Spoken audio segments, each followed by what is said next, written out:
Hello, guys. This is Christina, and this is a snippet of Christina's Corner. I just got off work, but I felt the need to do this video because I actually spoke with a young man last night. I was well informed on things that are going on that are relevant to me, and who knows, they may be relevant to you. And we had an amazing conversation. Wow.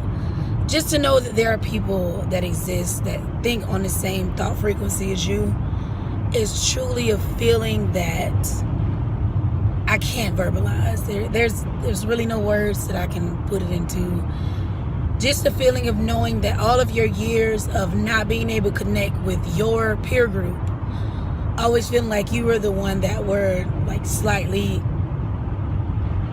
different. You thought different, and sometimes you were even shamed because you thought differently. I'm just here to let you guys know that there are more people out there like you. It's funny you stumbled upon this channel for it wasn't for no reason. It wasn't coincidence. I don't subscribe to coincidence. I think that everything has its purpose for happening. And it's funny because when he was in a blab that I was on, and when I came into the room, he had said that he thought that I was going to attack him. He thought I was going to be basically against everything, that the way he thought. He thought that I was going to try to put structure into what he was saying. And I'm not like that, you know. I listen to what a person has to say, and I try to feel from where they're coming from. And I can say it does work wonders for me. But just to know that I felt drawn to him and he felt drawn to I. And when we finally did speak, it was like we'd known each other for years. And it was just unbelievable. And I'm still somewhat in a state of shock over it all. Because it was just an amazing opportunity to reach out and speak to someone that, like I said, thought on the same thought vibration as myself, had some of the same energy that I had, because a lot of times my energy is being taken from, not so much being given to. And I don't mean that in a negative way or to sound conceited or deceitful or anything like that, but it's just that most people run on such a negative feed automatically that when someone of positive vibration steps into the room, they're sometimes attracted to it and don't understand why. It's sort of like a magnetism that, it's like a magnet. I mean, it's just, I attract people that tend to be in a gloomy mood. Even people that are excited, such as myself. I attract them also. And it's funny because I'll go places and I'll engage with people. And I'm like, well, hey, how are you doing today? Aren't you a sight for sore eyes? And then people are like, oh my God, what is wrong with this lady? She has to be crazy. She has to be off her rocker. And I get that look from them, or I get that read or that feeling from them. And I tell them, you know what, it's okay. I understand this is a shock. I know that you don't normally walk around seeing people this happy. And that's understandable. But believe me, before the end of your day today, you're going to deal with so many unhappy people that you're going to say, where is that happy lady that I met this morning? And you're going to wish at that moment that you could revisit where I was, or you could, you know, I could come back into your establishment. At that moment, you'll truly be thankful for that exciting being that was just in your presence. So yes, sometimes I do scare people, and I'm okay with that. I understand that. I accept it 100%. I'm all about helping people to understand their truth, helping people to walk into their truth, and not so much based on the beliefs of other people.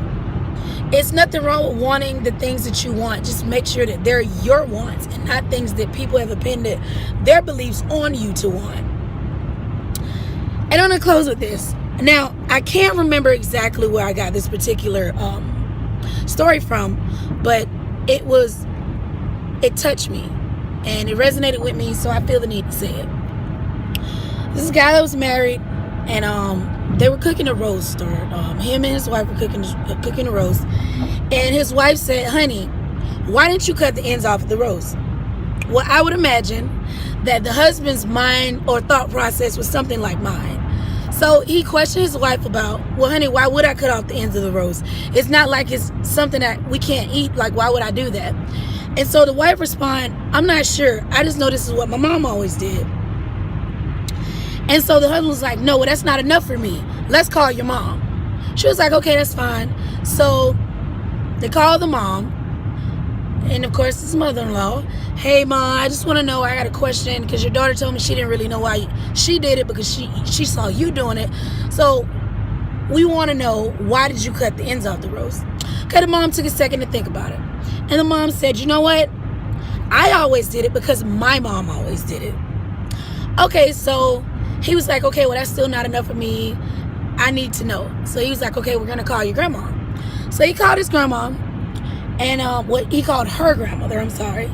And so when they got her on the phone, and he was like, I was just wondering, because I asked your granddaughter, I asked your daughter, and they all are basically saying they're putting it on you. I want to know, why do the ends of the rose have to be cut off? And as I'm telling this story, I remember exactly where it came from.